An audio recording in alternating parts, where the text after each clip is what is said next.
All right, so this is my first time ever putting rod tubes into a john boat. I had a couple of issues.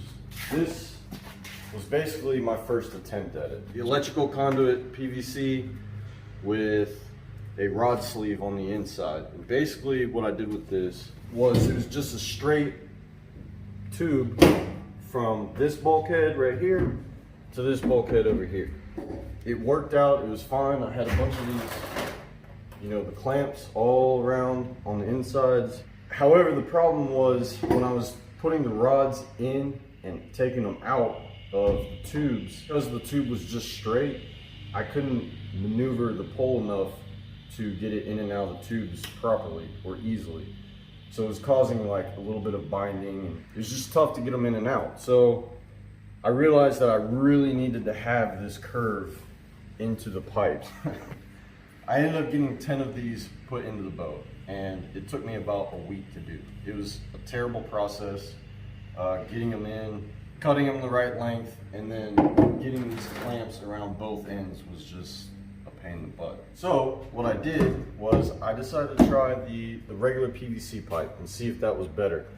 What I think was happening is, one, I was being impatient and I wasn't letting the tube warm up enough to get it to mold the way that I needed it to mold. And I also think this electrical conduit is a little bit more resistant to heat, but we do get to try that out today, which is good and bad, I guess. So I bought them in the 10-foot sections, cut them into 5 feet, and then I was able to basically get 2 rod tubes out of 1 piece of PVC. You can see I have 2 more spots left, so I'm going to show you guys exactly how I went about this with the PVC pipe, because this ended up being the easiest way to get this done. The unfortunate part is all we have is the gray electrical conduit. I just got back from Home Depot and they did not have any more 1.5-inch PVC pipe. I'm gonna try this whole experiment again, but I'm gonna try it with the gray pipe and just see if maybe it really doesn't matter which one you use. Like PVC pipe by itself worked amazing. Yeah, I got all those in within maybe 2 hours yesterday. I'm gonna see if it's just as easy with the electrical conduit. This is a 10-foot piece of conduit, rough measurement of 5 feet to cut this thing in half. And I just use this regular handsaw for cutting wood. I have other ways of cutting wood, so this doesn't bother me to use. 5-foot mark, I go a little bit over because we have a little bit of leniency here. It doesn't have to be exact. Okay. So, and we have our first piece to work with. Now, here's kind of an important part. This is already the pre-cut end. It's the nice, pretty side. So this side is the one that I really don't want to do too much heating with, because I need most of this side of the pipe to be as straight as possible. I usually go down about 1.5 feet on the vise, and then I take this old heat gun right here. This is a Wagner heat gun, and I just hold this here on this end of the pipe for about 30 seconds. And what I'm doing is just kind of like preheating this pipe. The best way to get this to work, and the idea of what you're doing, is you're heating the entire pipe. If you just try heating little sections of it, it's not going to work. You need to try to heat the whole pipe. Alright, so after that 30 seconds, you feel just a little bit of heat in there. So I'm going to go to this end, and I literally hold this on here until I start feeling it be malleable all the way around, and it'll usually start within about 6 inches of the end of the tube. So, and remember, this is the end that's basically going to go in first. The other end is the one that we're going to bevel and be showing inside the rod locker. Alright, so see right here? See how it starts getting really, really malleable? And it'll do it right here first. And then you can kind of work the heat into the rest of the pipe while still holding the heat gun inside the pipe. So I usually try to get about a foot 1.5 of heat all the way through this pipe. And you can just work the heat into it.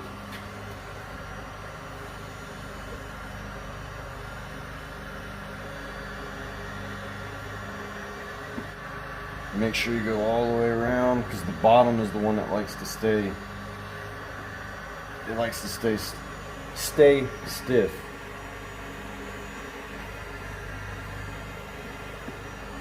All right, so we've got about a foot, I'd say, and this is starting to get real malleable. So I'm going to stop putting the heat inside the tube. I'm going to start working the outside of the tube. And go real slow.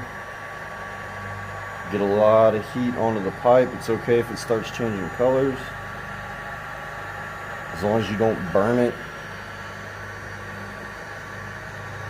You really need to get it hotter than you think you do, but you also don't want to get it extremely hot to where the pipe's not going to come back. Get the bottom a little low.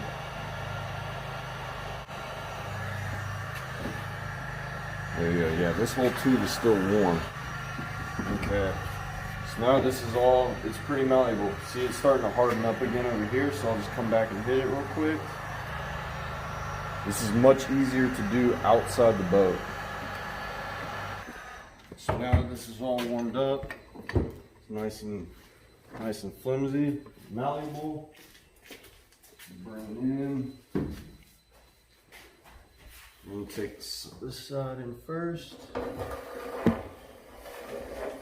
as straight as possible into the second hole. And then this is where it gets tricky.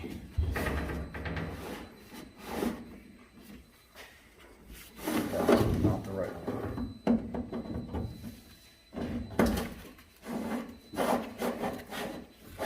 Now,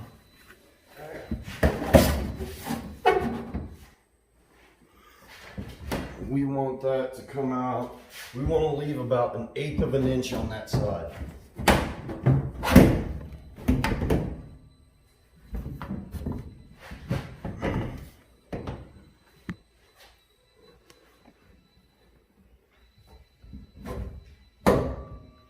Okay.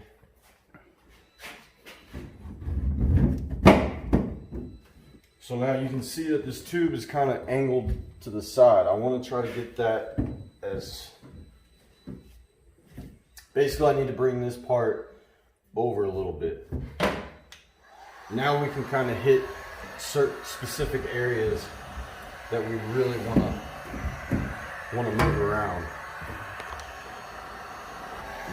Blow air back into the center. Come back out.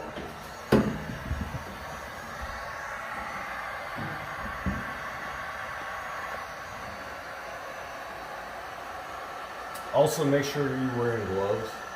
It's still really hot even with my gloves on, but without gloves, I don't think this is going to be possible. I took one of these Harbor Freight clamps that I don't really use for anything because they're not very strong.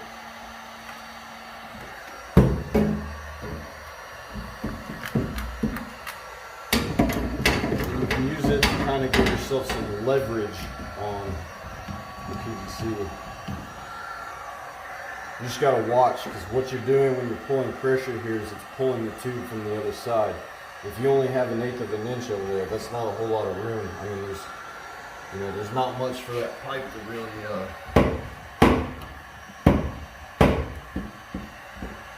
grab onto. You just gotta be slow and patient. This is the hardest part of this whole thing, because I'm not patient.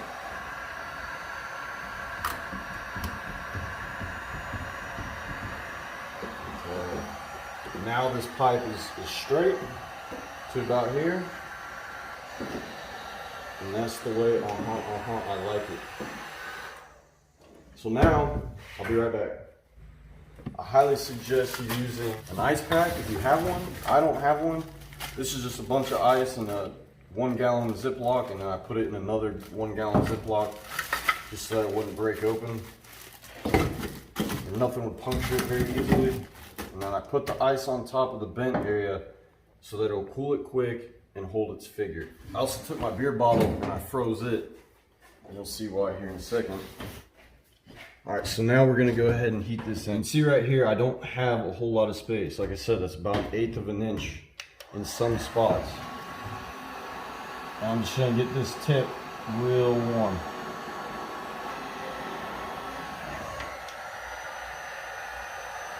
I usually stop once everything starts getting a little brown. And then just pop the beer bottle in, push it as hard as you can. Get it to really mold to the bulkhead or the aluminum or the hole. And you'll feel it starting to tighten up or keep its shape because the plastic will start getting slick and the bottle won't want to stay in position.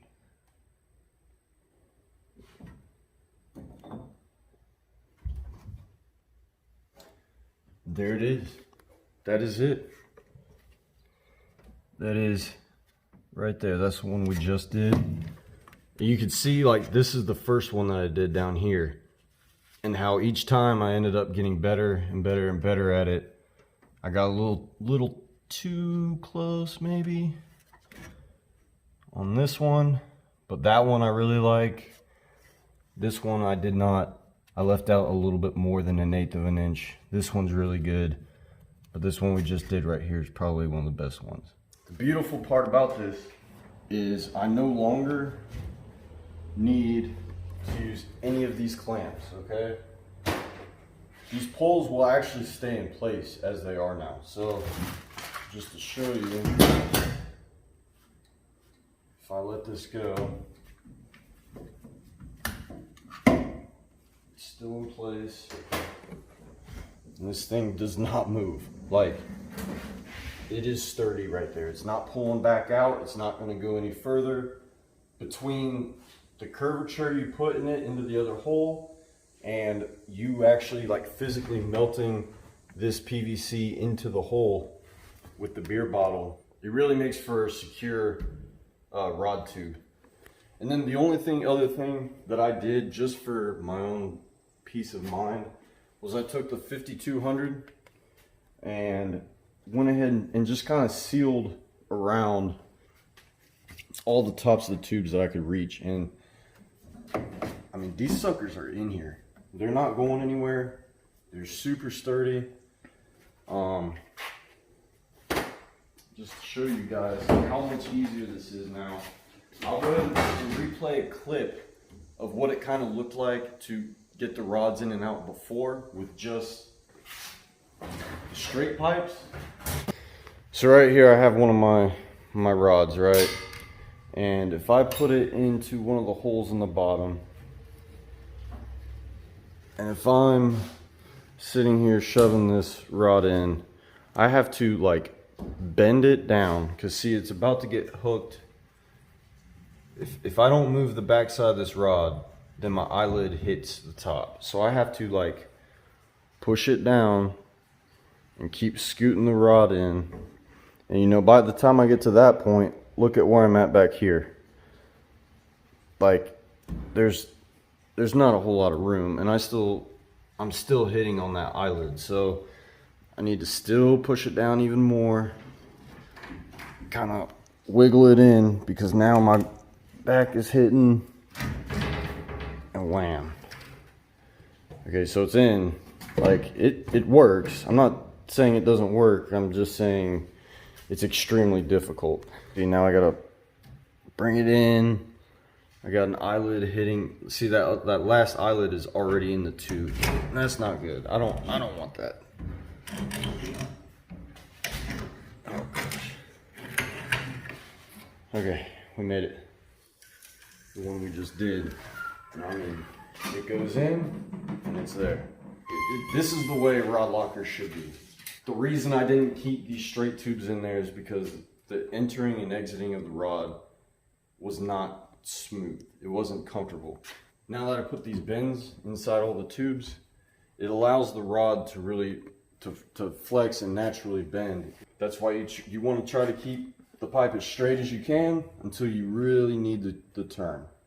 Wasted a week of my life doing these.